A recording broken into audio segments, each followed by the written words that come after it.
The Awakening Storm.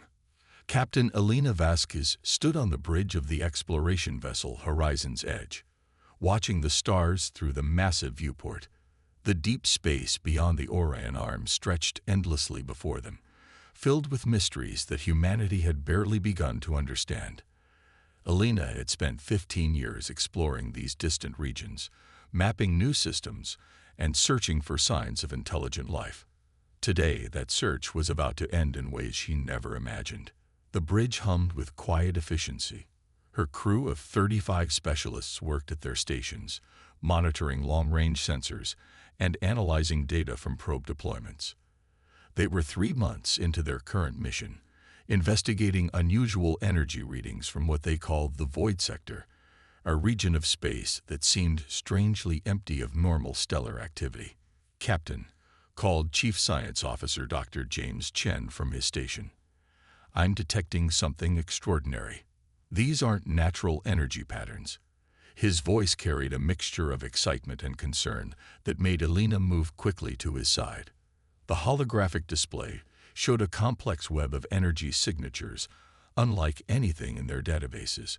The patterns pulsed with mathematical precision, clearly artificial in origin.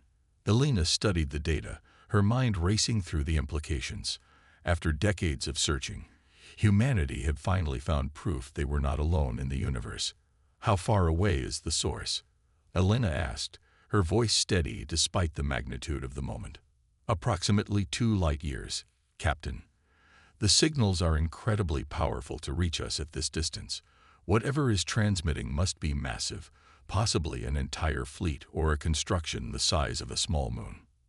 Elena turned to her communications officer, Lieutenant Sarah Park. "Can we decode any of it?" Sarah's fingers flew over her controls as she worked to isolate and analyze the signals. "Captain, this is incredible. The mathematical base appears to be similar to our own, but the complexity is far beyond our current capabilities. However, I'm detecting what might be a universal greeting protocol buried in the data stream." The next several hours passed in intense focus as the crew worked to decode the alien transmission. Elena found herself pacing the bridge, unable to contain her nervous energy. This moment would change everything for humanity. First contact with an alien civilization would mark the beginning of a new era. But Elena couldn't shake the feeling that something was wrong. The signals felt too structured, too purposeful, like a military communication rather than a greeting. Dr. Chen suddenly straightened at his station. "Captain, I've got partial translation. The signal is repeating a message in multiple formats. It appears to be some kind of declaration or announcement." "Put it on speakers," Elena ordered. The bridge fell silent as an artificial voice filled the air, speaking in heavily accented but understandable English. "Attention primitive species of Sector 7743. You have been identified as the inhabitants of the system you call Sol. I am High Commander Xylon of the Zephyrian Empire. Your expansion into space has been noted and evaluated." Elena felt her blood run cold as the message continued. "By decree of the Galactic Council and the authority vested in the Zephyrian Empire, your species will submit to our governance. You will cease all military development, surrender your weapons, and accept the placement of our representatives in your governmental structures. Any resistance will result in the systematic elimination of your homeworld and all colonies."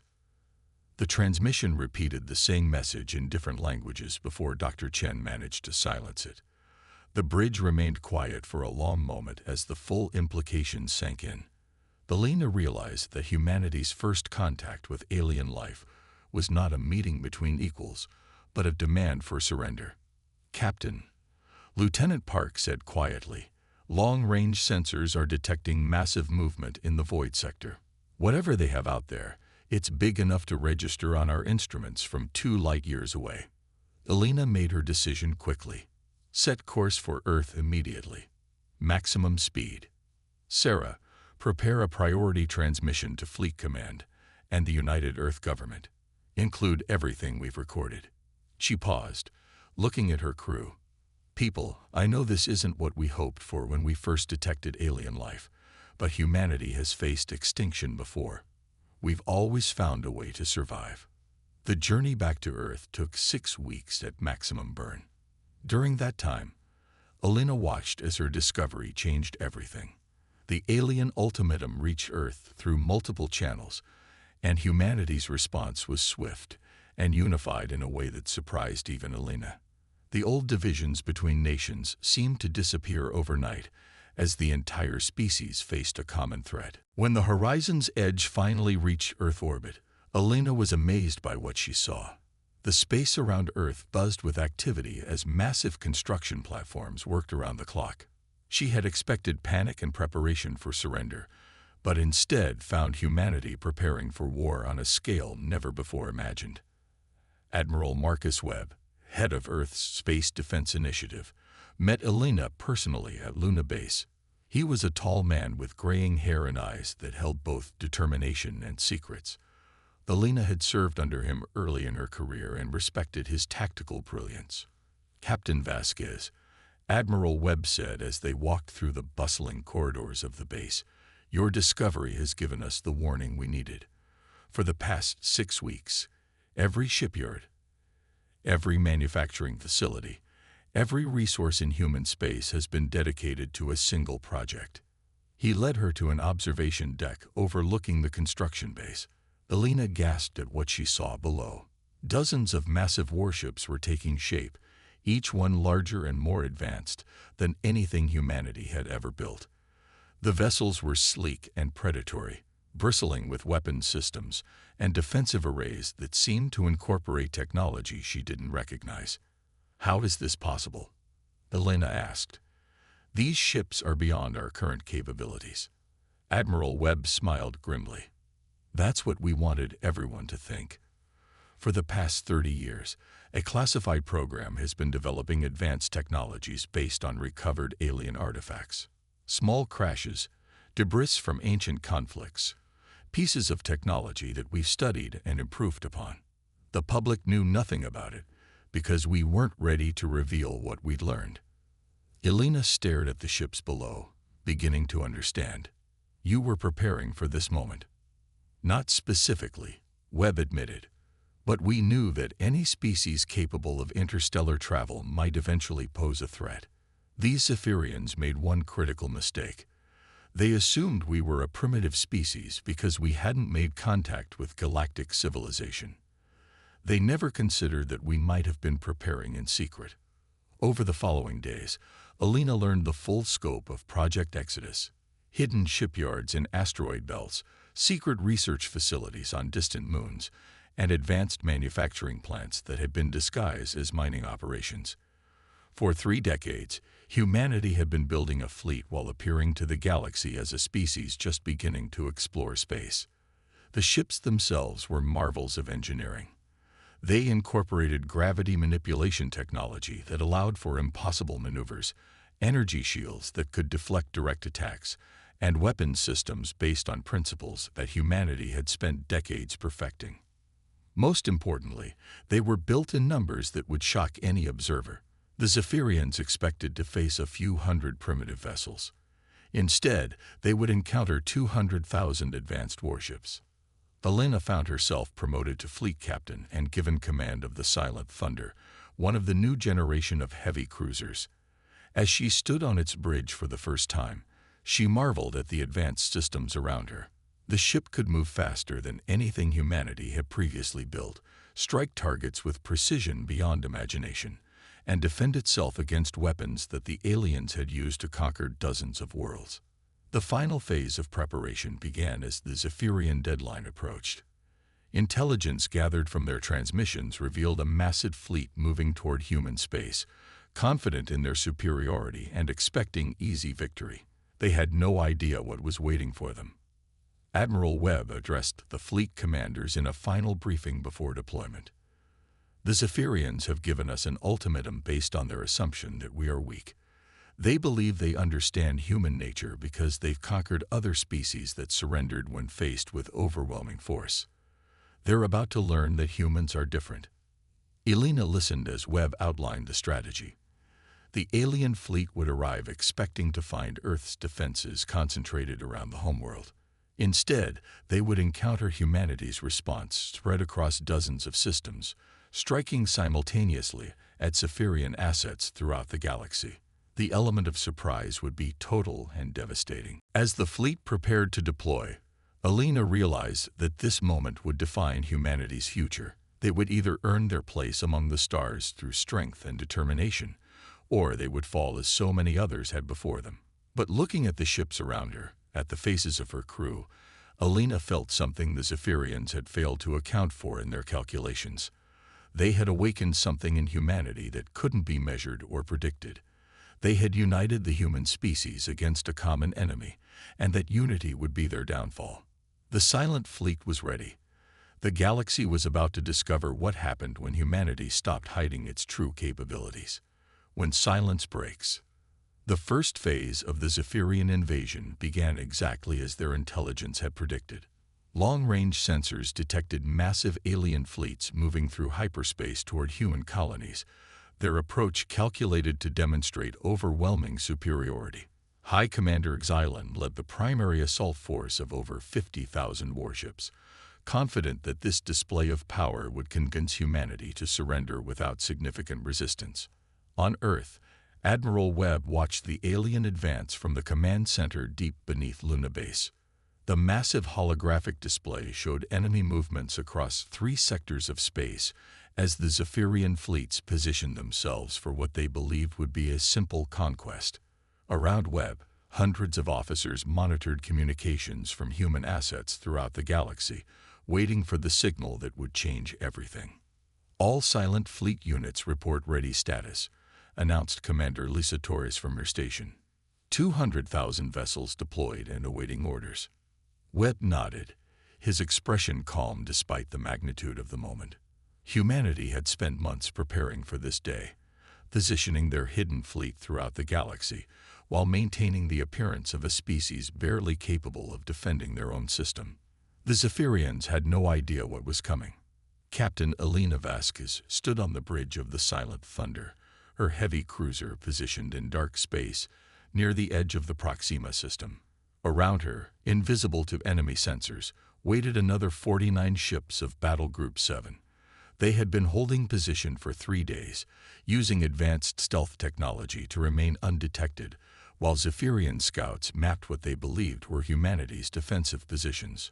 "Captain," reported Lieutenant Commander Alex Rivera from the tactical station, "enemy fleet entering Proxima space. Configuration matches intelligence estimates. Approximately 800 vessels, mostly heavy destroyers and battle cruisers." Elena studied the display showing the alien formation. The Zephyrians moved with the confidence of a species that had conquered dozens of worlds, their ships arranged in a pattern designed to intimidate rather than defend. They expected the human colony to surrender at the sight of such overwhelming force. Communications from Admiral Webb coming through, announced the ship's communication officer. "Operation Silent Thunder is authorized. All units execute on my mark." Alina felt her pulse quicken as she realized the moment had arrived. For months, humanity had hidden its true strength while the galaxy watched and waited to see how the newest species would respond to Zephyrian dominance. That question was about to be answered in a way that would shock every civilization in known space. The Zephyrian commander, Fleet Admiral Korath, stood on the bridge of his flagship Dominion's Edge as his fleet moved toward the human colony. He had overseen 17 successful conquests during his career, and each had followed the same pattern.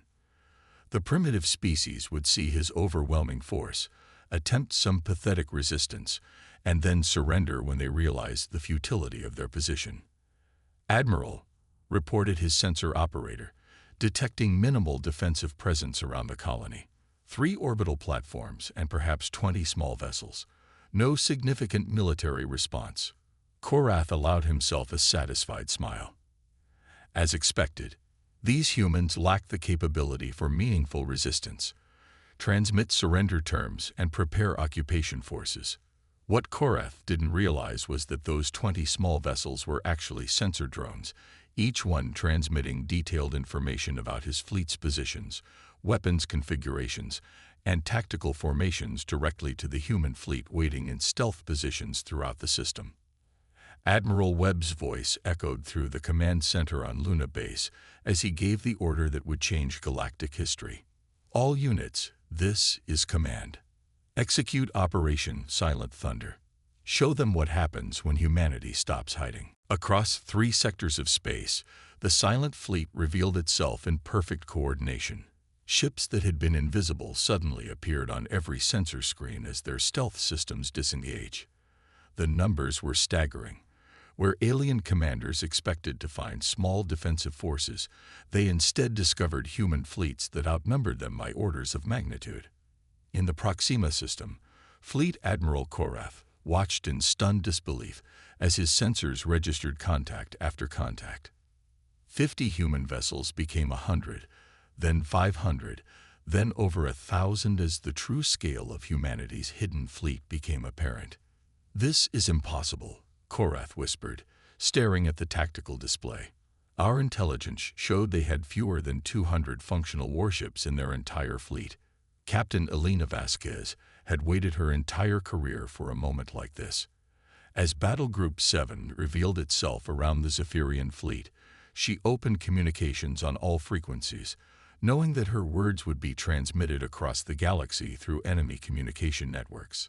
"This is Captain Elena Vasquez of the Earth Fleet vessel Silent Thunder," she announced, her voice carrying clearly through space. "You came to our space demanding surrender.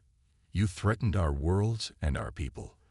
You made one critical mistake. You assumed we were weak." The human ships moved with precision that stunned the alien observers. Advanced maneuvering systems allowed them to execute formations impossible for conventional vessels, while their energy shields deflected the Zephyrians' initial attacks with ease. But it was the weapons that truly shocked the galaxy into silence. Elena watched as her ship's gravitational lance fired its first shot, a beam of controlled gravity that tore through enemy armor like paper.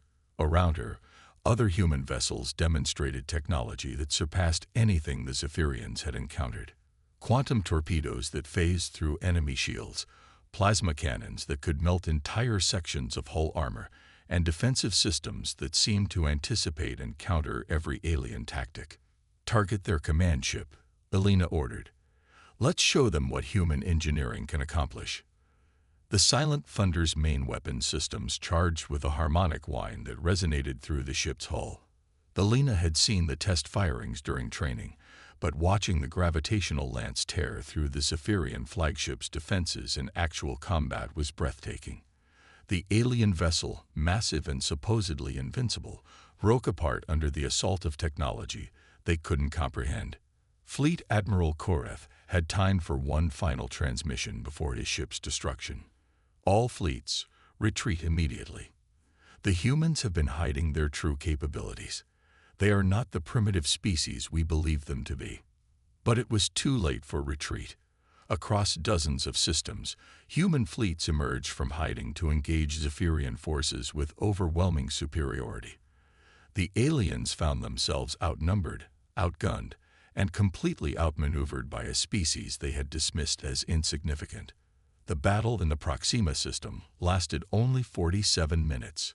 When it ended, the Zephyrian invasion fleet had been completely destroyed, with fewer than a dozen ships managing to escape into hyperspace. Elena stood on her bridge, looking at the debris field that had once been 800 enemy vessels, and realized that humanity had just announced its presence to the galaxy in the most definitive way possible. Admiral Webb received reports from battle groups across human space as the coordinated operation reached its conclusion. 200,000 human warships had engaged Zephyrian forces simultaneously, destroying over 90% of the invasion fleet and capturing advanced alien technology that would further enhance humanity's capabilities. But the most significant victory wasn't measured in ships destroyed or territory defended. As news of the battle spread through galactic communication networks, every major civilization fell silent in shocked realization. The species they had ignored, the newcomers they had dismissed as primitives, had just demonstrated military capabilities that surpassed most established galactic powers. High Commander Xylan, commanding the Zephyrian Empire's reserves from their home system, received the reports with growing horror. In a single day, humanity had destroyed the largest invasion fleet in Zephyrian history, while revealing technology that made their own weapons seem outdated by comparison. Send immediate communications to all Zephyrian worlds, Cylon ordered, his voice shaking with the realization of what they had unleashed. Emergency retreat protocols are now in effect. Avoid all contact with human forces until further notice. Elena received new orders as her battle group began collecting intelligence from the wreckage of the enemy fleet. They were to proceed to the next phase of Operation Silent Thunder, which would take human forces deep into previously unexplored regions of space to demonstrate that humanity's reach extended far beyond their known colonies. As the Silent Thunder prepared to jump to hyperspace, Elena reflected on how much had changed in just a few hours. Humanity had stepped onto the galactic stage, not as supplicants seeking acceptance, but as a force that demanded respect through demonstrated strength. The galaxy had fallen silent not from fear of the Zephyrian Empire, but from the sudden realization that a new power had emerged from the darkness between the stars. A power that had been watching, learning, and preparing while everyone else assumed they understood the balance of galactic civilization. The Silent Fleet had spoken, and the galaxy would never be the same. Humanity had earned its place among the stars not through diplomacy or submission, but through the one language that every species understood, strength backed by the will to use it. The age of human expansion had begun, and the rest of the galaxy could only watch in terrified silence as they realized what they had awakened.